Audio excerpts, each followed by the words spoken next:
اس رات عفان سارہ کو بلا کر عائشہ کے ساتھ اپنی روح بانٹ چکا تھا۔ وہ ایک ہو چکے تھے۔ اگلے دن عائشہ کی آنکھ صبح صبح ہی کھل گئی۔ حالانکہ وہ دیر سے اٹھنے کی عادی تھی، لیکن نہ جانے کیوں اس کی آج جلدی آنکھ کھل گئی تھی۔ وہ جلدی سے اٹھی اور عفان پر نظر پڑتے ہی شرم سے لال ہو گئی۔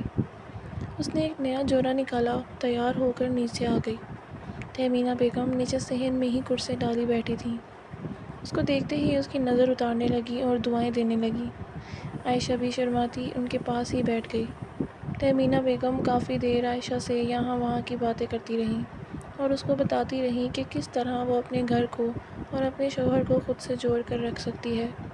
کچھ دیر بعد تہمینہ بیگم نے اسے کہا کہ جاؤ، اب جا کر عفان کو جگا دو، کافی وقت ہو گیا ہے۔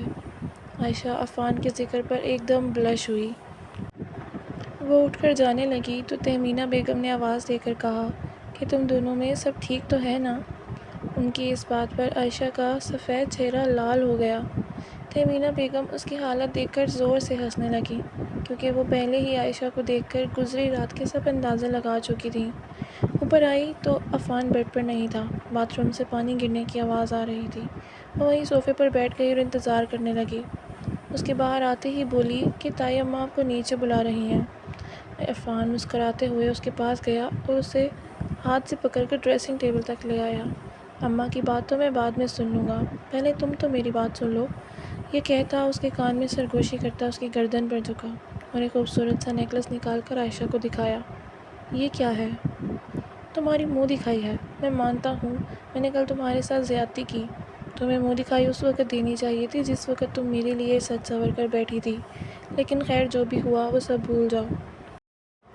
وہ نیکلس کھول کر عائشہ کے گلے میں پہنانے ہی لگا تھا کہ اچانک صدمے میں آ گیا۔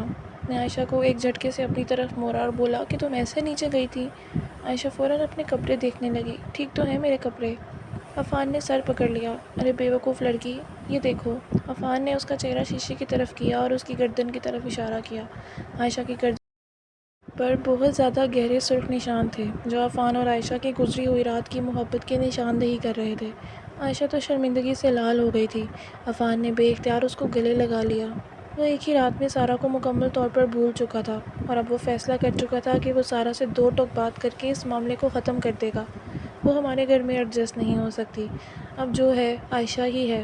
اور تہمینہ بیگم اس بات پر نہایت مطمئن تھیں کہ ان کا فیصلہ بالکل درست تھا۔ ایسا ممکن ہی نہیں تھا کہ عائشہ اپنے خوبصورت اور معصوم چہرے سے عفان کو اپنا نہ بنا سکتی۔